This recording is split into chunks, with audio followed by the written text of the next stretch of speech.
Rīgas nama apsaimniekotājs ir pabeidzis ietves un ceļa seguma atjaunošanas darbus pie mājas Skolas ielā 12 Salaspilī. Darbu izmaksas sasniedza 80 000 eiro, taču remontu nevarēja atlikt. Vecā betona ietve vairs nebija droši iedzīvotājiem. Viņš izskatījās traģiski, tā kā izdangāts lauku ceļš, pa kuru iet normālam cilvēkam ir grūti. Tur var nokrist pret armatūru, sasist galvu. Es negribu domāt par to sliktāko, bet, diemžēl, viņš bija ļoti slikts. Iedzīvotāji jau vairākus gadus aktīvi apsprieda pagalma atjaunošanu.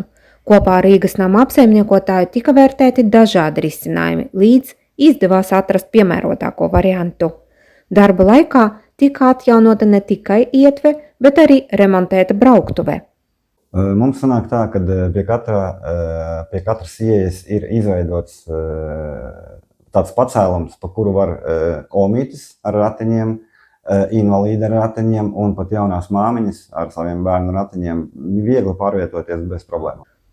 Protams, jaunās ietves izbūve nav lēta. Tomēr Rīgas nama apsaimniekotājs palīdzēja organizēt darbu veikšanu ar iespēju maksāt pa daļām. Iedzīvotāji par pagalma remontu norēķināsies gada laikā, un vidējais ikmēneša maksājums vienam dzīvoklim nepārsniedz 30 eiro. Mums cenas ceļās katru gadu, un man pat bailes iedomāties, cik nākamgad tas varētu izmaksāt. Tas ir ļoti bēdīgi. Pagalms pie mājas Skolas ielā 12 Salaspilī ir kļuvis drošāks, saka iedzīvotāji. Saulaicīgi veiktie darbi palīdzējuši izvairīties no lielākiem izdevumiem nākotnē.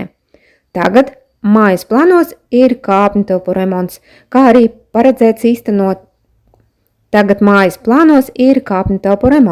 Ko arī paredzēts īstenot ar Rīgas namu apsaimniekotāju palīdzību.